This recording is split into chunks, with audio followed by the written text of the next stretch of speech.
I feel like you just have to respect a movie like this. Like, even the blurb doesn't hide the fact that this movie is going to go to some weird places very quickly.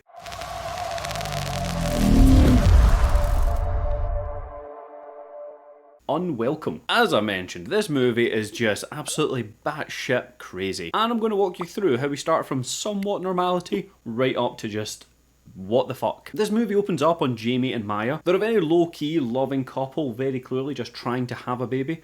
And it is very sweet, you know, it's very wholesome seeing these two. Their personalities shine massively in this opening scene. You know, Jamie is a little bit funner of the two, Maya equally as fun, but of course our focus is on this pregnancy test coming out as positive. They just want to celebrate. 3, 2, 1! They are just hoping this is the time it happens. Now, miracles can come true, the pregnancy test shows as positive, and for this, they celebrate. Jamie takes himself down to the local shops to get a little bottle of non-alcoholic bubbly for the two of them to split. And it's here at the shop that we see there's a few twats. Sorry for calling you a wanker yesterday. That's right, no. Got any blow? No, I don't.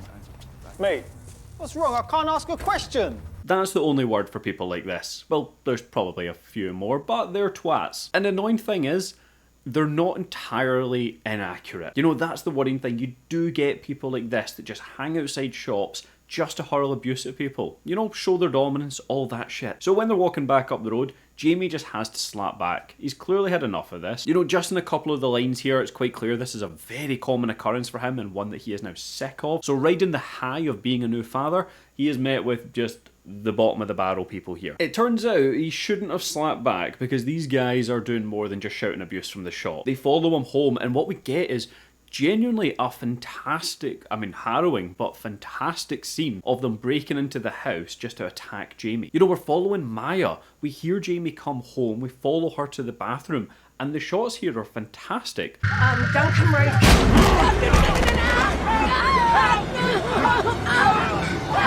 This is how to do an invasion. It was bloody gripping, I'm not gonna lie. I thought some of the shots here and the way they unveiled it from Maya's perspective initially to then come back into the room was superb. Now we cut to the main chunk of the movie. Jamie's aunt has passed away, we find out, and she's left him the home. So now they're moving out to lovely rural Ireland.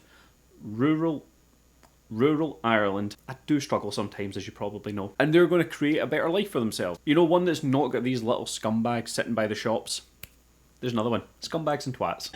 Is that right? Just build a nice house for their family. Turns out, the house needs a lot of fucking repairs done to it. See, a few moments in this movie, the lighting just gets a little bit fucky. It looks artificial. Now, I understand that there are key moments where the lighting plays a certain effect. You know, it signifies something, so I'm not having a go at all of the lighting. Quite clearly here, it just looks off. I'm not quite sure why. It looks a little bit too saturated. It doesn't take you out the movie, and it doesn't happen a lot, but I just felt like I had to address it. And a thing that I really did enjoy here is that very early on, one of the aunt's old neighbours, well, yeah, she is old, fuck it, old neighbour. She comes around because the family, what they used to do was leave like a blood sacrifice at the bottom of the garden for the goblins, or the little people. The blurb says goblins, I'm pretty sure they're just little people in the movie. You know, the movie doesn't hide anything from the fact that this is where it's going to go. She is very open about what they're doing, and that I just like. What did you leave out tonight? Sorry? For the Redcaps. Oh shit, You know, it's all too common that the reveal of the little people in the blood sacrifice may come in well later in the movie. After some controversy or some big event goes down, we start to learn the truth. No, this neighbour from the start is just very clear that you need to leave blood out, otherwise these people are going to fuck up your day. It might be what happened to the aunt, that's all I'm saying.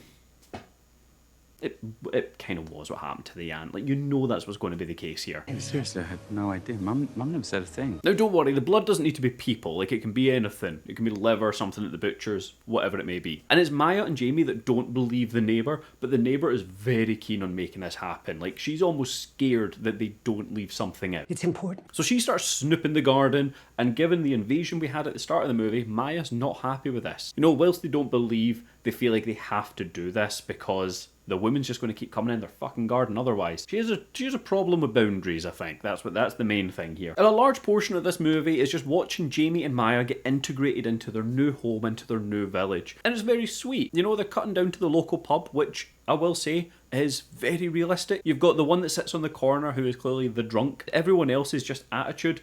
I buy it. That is how it would be and more so, I would imagine, in a little town like this where they want to be welcoming.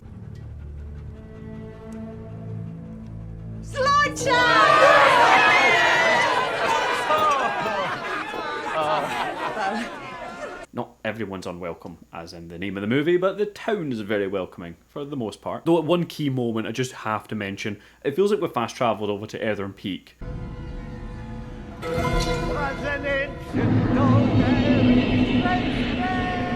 If you know, you know, but these birds don't look amazing. So with the house needing repairs, Jamie and Maya seek out some local builders to help them with it. And this is where the movie just takes off, and this is where the conflict comes in. We've got Whelan, and he is fantastic in this movie. He's the father of the family. Him and his 3 kids come around, and they all play their part.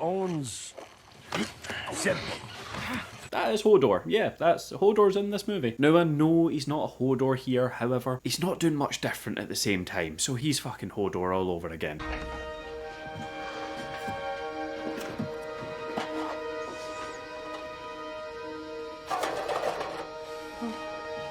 You know, these kids, they're very shitty, they've got a nasty attitude, they just seem to dislike Jamie and Maya. There's this whole conflict between the English and the Irish. Ash, how many times have the English come to this country and told us what's ours is now theirs?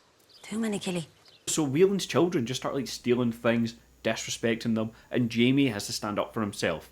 And there's a very clear arc throughout this whole movie of Jamie standing up and doing the right thing. You know, that attack at the start of the movie, that feeds through the entirety of this plot. You know, Jamie does not want to be walked over anymore. He does punch and train and you name it. Now, whilst that's his arc, you've got Maya as well as in a position where she wants to stand up for herself. You know, she needs to stand up for herself, given that she's pregnant, and this is going to be her new kid's home. And when I say she needs to stand up for herself, Maya is a badass. She's in that weird position in a new place because she's not wanting to step on anyone's toes, but at the same time, she needs to set some boundaries with people. And I can really get her frustration in this movie because she's trying not to cross that line. Whereas Jamie, because it was his aunt, people know him. You know, he came here as a kid, so he's already got a little bit of a reputation around him. People know who he is and people like him. But now that he's back as an adult, of course things have changed and people's perceptions change. Now, I won't go through everything else that happens, but I will say these goblins at the end of the garden, they want to fuck things up. As long as they get blood, that is. Without the blood, they will fuck you up. But with blood,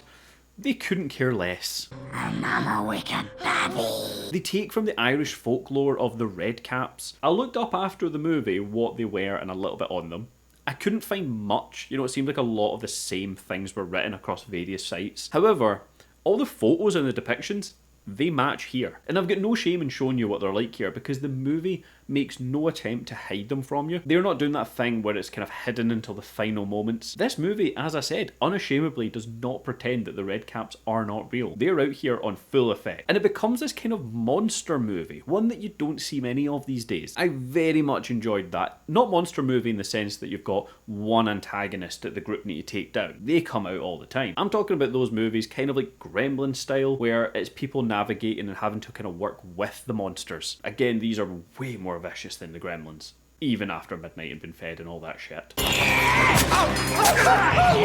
The one thing I would say this movie's kind of brought down is it has a very clear, like, cut to black, credits roll moment at the end, and you think that's everything tied up. Here we go. We've met the finale. And it would have been good to end it there, but the movie then continues for a further 15 minutes, and it doesn't need to. Like, I don't understand why they made the decision to go for another 15 minutes, because arcs were already tied up. We understood a lot of where people were and their positions. There was not much left to cover. You could have gotten away with just ending it here, but they went on just a little bit too long. It's not like it's paced badly. The story takes a couple of turns in that final 15 minutes, and you can't help but wonder why. So look, with all that being said, where would I be putting Unwelcome? See, if you enjoy the old school monster movies and something that's a little bit localised and focused in, because like the little Irish town vibe, if you've got the time, put this movie on. You know, everyone in here done a serviceable enough job. Jamie and Maya, I thought, were good together. You could believe them as a couple. Whelan was fantastic, which, let's be honest, you're going to expect no less from this man. He just kills everything he's in. Hodor was Hodor. You've seen Hodor, then you've seen him here, and again, he brings it to the table. It's the other two kids, though, that are just very one-dimensional. Like, we get that they're the antagonist of the movie. Well, They are, and also the Redcap goblins are the antagonist. But the kids are the shitty ones, so we really dislike them. They are just very shallow characters. Like, you understand them after the first scene and not much changes. Whereas every other character has at least some reveals or kind of development going on where you don't quite understand their motivation. It being Little Irish Town, you just know the movie's going to look fantastic when the lighting works and you're not at Eithorn Peak. Other than that, the movie looks nice. A lot of it does take place at night though, so once we're at the night time, it looks pretty standard. But see when it's sunny, my God, you just want to move here. And just make sure you feed liver to the Redcaps because fuck that. So like with all that, have you seen Unwelcome? What did you think of it? Let me know down below if we agree or disagree. And if you haven't yet, hit that subscribe button. It'll just let you know what I'm covering to maybe add to your watch list. And with everything now covered, as always, thank you so much for watching.